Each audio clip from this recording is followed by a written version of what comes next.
belong to Glasgow, dear old Glasgow town. But what's the matter with Glasgow for? It's going round and round.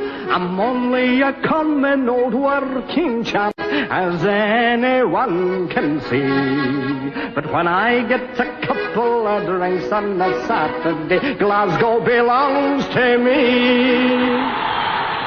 It's been going on for more than a century, but Celtic against Rangers is still the most eagerly awaited fixture in the Scottish calendar. Over the years, the two clubs have simply dominated Scottish football. Celtic and Rangers between them have won over 90 titles. Beyond the football, it's a rivalry that goes to the very core of society in the west of Scotland. There's no way you can view the Celtic-Rangers fixture simply as a sporting rivalry. It reflects the divisions that have existed in the west of Scotland for many years. Glasgow is a city divided by religion. One side's Catholic and the other's Protestant. Celtic are the Catholic team and Rangers the Protestant one. It all dates back to the age-old sectarianism of Northern Ireland, which was brought to Scotland in the 19th century, when thousands of Irish immigrants, both Catholic and Protestant, settled in Glasgow. So what you get, in a sense, is the decanting into, especially West Central Scotland, the age-old sectarian traditions of the north of Ireland. In the beginning, the two communities and the two football teams that represented them got on. The newspapers of the time pointed out that they had very considerable friendly relations. Rivalry was there, but the sectarian element only came in later. In the 1920s, a huge recession hit the city. During this time of hardship, the majority Protestant population turned on the Catholic minority, discriminating against them in all walks of life. And so Glasgow became a divided city. The troubles in Northern Ireland fanned the flames of Glasgow's problems from across the Irish Sea, and the sectarian hatred was distilled through the two football teams. It's a football rivalry that reflects the historical circumstances that have shaped it, and the passions that now surround the old firm have their roots in Northern Ireland, a province that suffered terribly from the consequences of religious divisions. The overspill from the Irish population was felt significantly in Glasgow.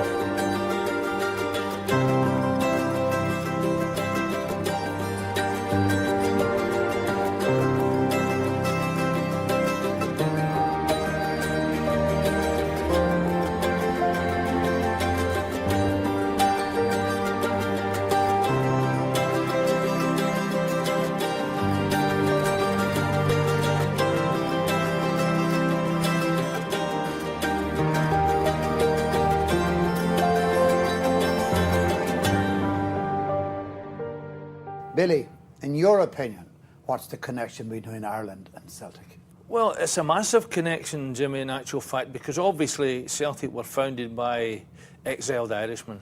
They had come across to Glasgow. They saw the East End, the poor East End of the city, and they saw lots of Irish people coming there and needing some provision, needing some assistance and help, and they decided to found a football club. Now, the basis of that club was to help the poor. I think Celtic's roots are very much to be founded in the famine. Although Celtic emerged about 40 years after the end of the famine, most of the people who founded Celtic, who began to play with Celtic, who began to support the club, were either the direct immigrants from the famine itself or the offspring of those immigrants.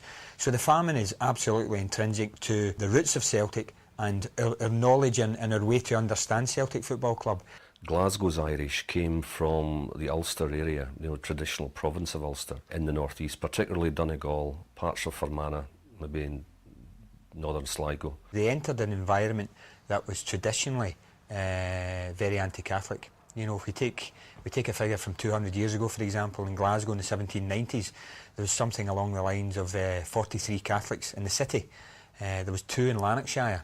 And this is an area where there's maybe 1.5 million people, 2 million people now live today.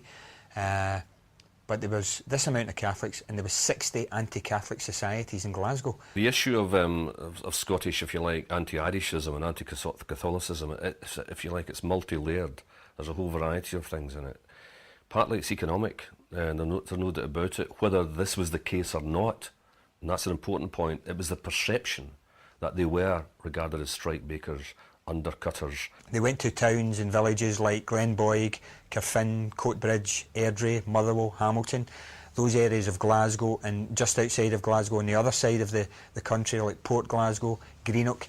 They settled there mainly because of the shipbuilding industry, coal mining and the service industry as well. It tended to be the poorer Irish, those who couldn't raise, if you like, the funding for the transatlantic crossing, who tended to end up in Glasgow. Celtic are essentially an Irish club playing in Scotland, and they were founded by Irish people, or people of very recent Irish descent, in the 1880s, and the original purpose of Celtic was to raise money for charitable purposes, to feed the poor children. Celtic was founded by a priest. Their very name emphasises the Irish and the Scottish. Their roots are also small p political. Winning football matches would feed the poor. But the club became an expression of the self-respect that many Irish immigrants were denied. Celtic emerged with, if you like, three influences. One was religious, one was ethnic, and the other one was political. And all the original directors of Celtic shared all these characteristics. So it was unambiguously a Catholic Irish team, and its directors were committed to Irish Home Rule. Celtic and the people involved in Celtic had a very big decision to take at that time, which was either to be a Catholic Irish exclusivist club, or else to say, no, we're a Scottish club and we are open to all, and that is the way we want to develop. And very fortuitously they decided on the latter course. So Celtic have always been Irish, and in my view proudly Irish in their origins and connections, but they have never been an exclusivist Catholic Irish club. The birth of Rangers by four young fathers was out of an almost boyish sense of adventure. Peter and Moses McNeill, Peter Campbell and William McBeath were joined by Tom Vallance, all smitten by football. The roots were all about sport. It would be later that the club's supporters would graft on a wider identity. Rangers, on the other hand, for at least perhaps 2.5 decades, didn't really have any particular ethnic or religious affiliation. They were just one of a number of teams which blossomed in the early days of the development of football in the 1870s and 1880s. The ideal of non-exclusivity was not embraced by the founders of Rangers, who developed as a Protestant club run by Protestants. As the years went by, it became enshrined in Rangers' culture that they would never sign a Catholic player. A few did manage to slip through the net, but effectively there was a bar on Catholics at Rangers. It was a policy that would resonate around the Glasgow rivalry for many years to come. Once you have that kind of division, maybe it's inevitable that it polarises and hardens. And in Glasgow in the early part of the 20th century, there was another big influx of immigration, which was shipyard workers from the Protestant north of Ireland. So the more they attached themselves to football clubs, then the more these football clubs became identified with that kind of division.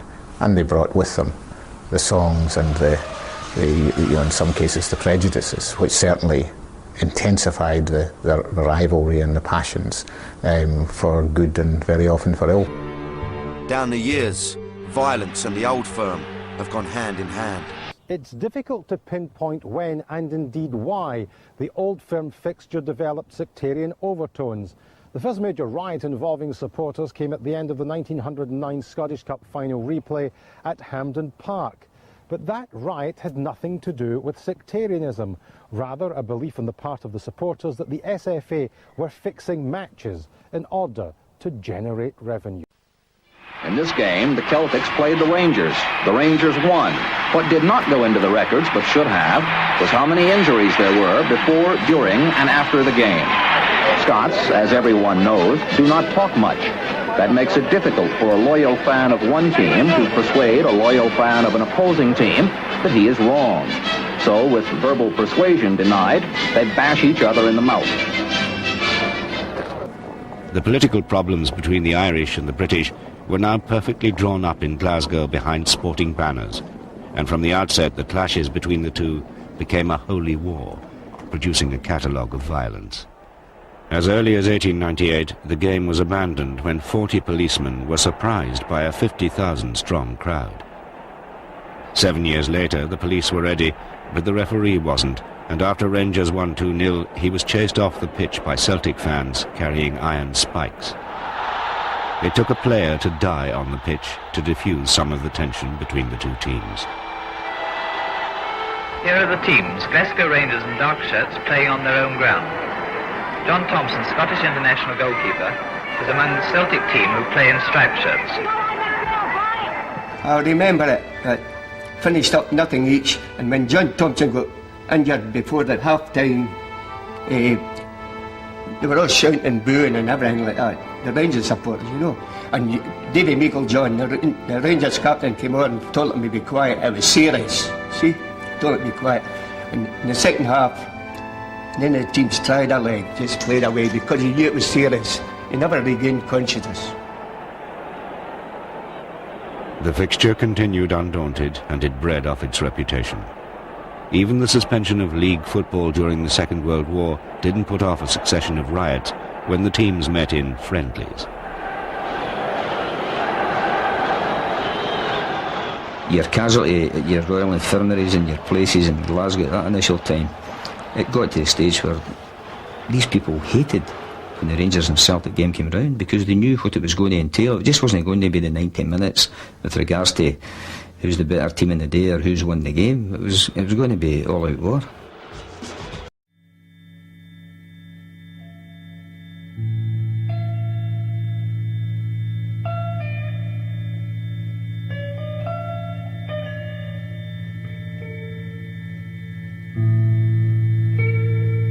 There's a guy lying in bed, a Catholic Celtic fan in that, right? He's lying in bed, he's total dying, last legs in that, right? They're like, oh, his family around and that's that. Any last requests of obviously what's happened, the guy's like, aye, I want to become a proddy. And I'm like that, a thing like that? What? Excuse me? What? They're like, honestly, oh no, that's really what I want to do. So they get a minister in, the minister comes in, converts him to a Protestant, a Rangers fan and that, and the thing like that. Dad, why would you want to do that? Because see if I die, that's one less proddy bastard to worry about, eh?